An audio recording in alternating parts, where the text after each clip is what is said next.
Step into a place full of new ideas and opportunities at Techno India University Tripura, where you learn, grow, and build your future.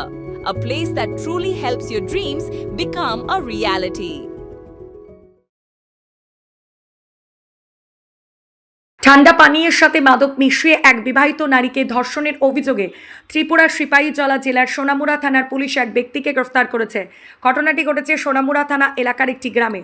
Police সূত্রে জানা গেছে, ধৃত ব্যক্তি এবং নির্যাতিতা নারী দুজনই একই গ্রামের বাসিন্দা এবং দুজনই বিবাহিত। নির্যাতিতা মহিলার লিখিত অভিযোগের ভিত্তিতে জানা গিয়েছে, গত 15 এপ্রিল 2026 তারিখে রাত আনুমানিক 9টা নাগাদ অভিযুক্ত ব্যক্তি ওই মহিলার ঘরে ঢোকে।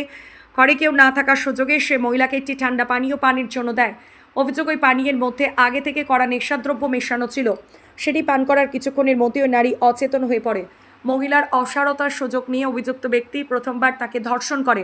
এরপর লোকলজ্জা ও ভয়ের সুযোগ নিয়ে পরবর্তী সময়ে বিভিন্ন দিনে এবং ভিন্ন ভিন্ন সময় মহিলাকে লাগাতার শারীরিক নির্যাতন এবং ব্ল্যাকমেল করা হয় বলে অভিযোগ উল্লেখ করা হয়েছে। দীর্ঘদিন এই মানসিক এবং শারীরিক নির্যাতন সহ্য করার পর অবশেষে নির্যাতিতা মহিলা পুরো বিষয়টি তার স্বামীকে জানান। স্ত্রীর মুখে ভয়াবহ ঘটনার বিবরণ শুনে স্বামী তাকে আইনগত পদক্ষেপ নেওয়ার সাহস জোগান। এরপর তারা সোনামুড়া থানায় গিয়ে অভিযুক্তের বিরুদ্ধে একটি লিখিত এজাহার দায়ের করেন। অভিযোগ পাওয়া মাত্রই সোনামুড়া থানার পুলিশ সক্রিয় হয়ে ওঠে এবং ঘটনার তদন্তে নামে। ঘটনা এলাকায় তীব্র চাঞ্চল্যের সৃষ্টি হয়েছে। ত্রিপুরা থেকে বিক্রম কর্মকারের report, crime press Bengal news.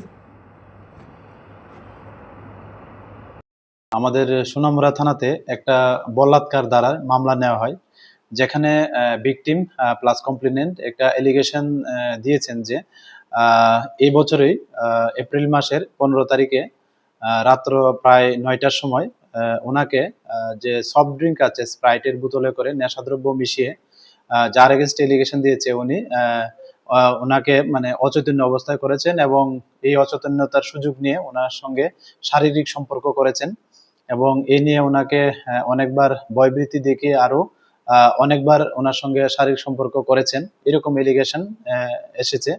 তো এই এলিগেশনের ভিত্তিতেই আমাদের সোনামুড়া থানাতে এই মামলাটি নেওয়া হয়। তো এই মামলার তদন্তকালীন সময়ে উনি যে প্রিন্সিপাল অ্যাকিউজড, আমরা ওনাকে গ্রেপ্তার করেছি এবং আগামীকালকে ওনাকে মহামান্য আদালতে প্রেরণ করব সমস্ত আইনি পদ্ধতি মেনে। আর তদন্ত করাকালীন সময়ে আমরা এটাও জানতে পেরেছি যে যিনি ভিকটিম এবং যিনি অ্যাকিউজড ওনারা দুজনেই মানে একই গ্রামের বাসিন্দা এবং দুজনেই সাবালক এবং দুজনেই বিবাহিত। তো আমরা দেখছি যে এটার পিছনে আরো কোনো কিছু কারণ আছে কিনা। তো যদি এরকম কিছু থাকে বা এটার মধ্যে যদি আরো কেউ ইনভলভেন্সি থাকে, আমরা অবশ্যই ওনাদেরকেও আইনের আওতায় আনবো। Thank you. Step into a place full of new ideas and opportunities at Techno India University Tripura, where you learn, grow, and build your future. A place that truly helps your dreams become a reality.